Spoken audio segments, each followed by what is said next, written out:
नमस्कार शेतकरी बंधूंनो, मी पुष्यांत दहीकर आपला आपल्या स्वराज्य फार्म्सच्या यूट्यूब चॅनलवरती खूप खूप स्वागत करतो आणि इंस्टाग्राम पेजवरती खूप खूप स्वागत करतो. व्हिडिओ आवडल्यास आपल्या या दोन्हीही पेजेसला आणि सबस्क्राईब करा आणि एकाला फॉलो करा. तर आजचा विषय आहे जमिनीचं आरोग्य. जमिनीचं आरोग्य सध्या परिस्थितीमध्ये जर आपण बघितलं तर खूप जास्ती प्रमाणामध्ये खराब झालेलं आहे. तर तुम्हाला शेतकऱ्यांना दिसूनसुद्धा येत असेल.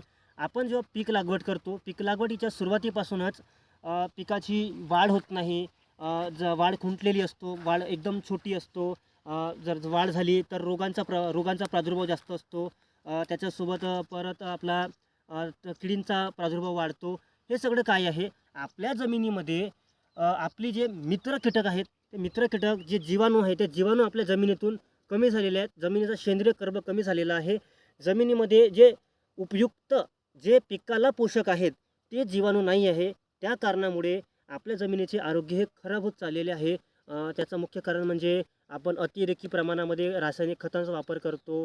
त्याच्यामुळे सुद्धा सॉईल ही कडक होत जातो. कडक होत गेल्यामुळे काय होते, जमिनीमध्ये सुपीकता राहत नाही, ओलावा राहत नाही, योग्य त्या प्रमाणामध्ये वापसा राहत नाही, तर ते होतो. तर त्याच्यामुळे सुद्धा आरोग्य खराब होतं जमिनीचे. परत जमिनीमध्ये वापसा कंडिशन नाही राहत. आपण सारखूप पाणी देतो, त्याच्यामुळे सुद्धा जमिनीमध्ये आपल्या पिकांचा आरोग्य खराब होतो.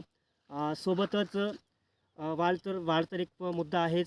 परत आपल्या जमिनीमध्ये जे मुख्य अन्नद्रव्य, सूक्ष्म अन्नद्रव्य आणि दुय्यम अन्नद्रव्य हे आपल्या जमिनीमध्येच आहेत, पण ते पिकांना उपयुक्त होत नाही. कारण जमिनीमध्ये ते मिळवून देण्यासाठी जैविक जीवाणू नाही आहे, ते बॅक्टेरिया नाही आहे. ते बॅक्टेरिया असल्यामुळे ती जीवाणू जमिनीमध्ये आहे, खतं जमिनीमध्ये आहे, पण ते पिकांना उपलब्ध होत नाही. कारण तोच आहे की आपल्या जमिनीचा जो आरोग्य आहे तो खराब झालेला आहे. तर आपल्याला जमिनीचं आरोग्य चांगला ठेवण्यासाठी जमिनीची सुपीकतेकडे लक्ष द्यायची आहे.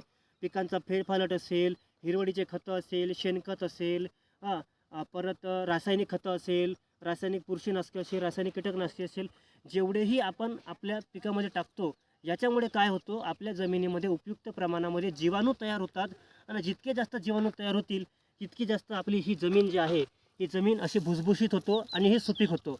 तर म्हणून शेतकऱ्यांनी आपल्या जमिनीचं आरोग्य राखा आणि येणाऱ्या वर्षापासून जमिनीची सुपीकता कशा पद्धतीने वाढू शकतो त्याचा लक्ष द्या आणि ते गोष्टी करा. कारण जमिनीचं आरोग्य जर टिकला राहिला तरच आपल्याला उत्पन्न मिळतो. नाहीतर तुम्ही कितीही खतं टाका, कितीही औषधं फवारा, तुम्हाला उत्पन्न मिळणार नाही. कारण जमिनीच आपली भेसळ झालेली असतो. धन्यवाद शेतकरी मित्रांनो.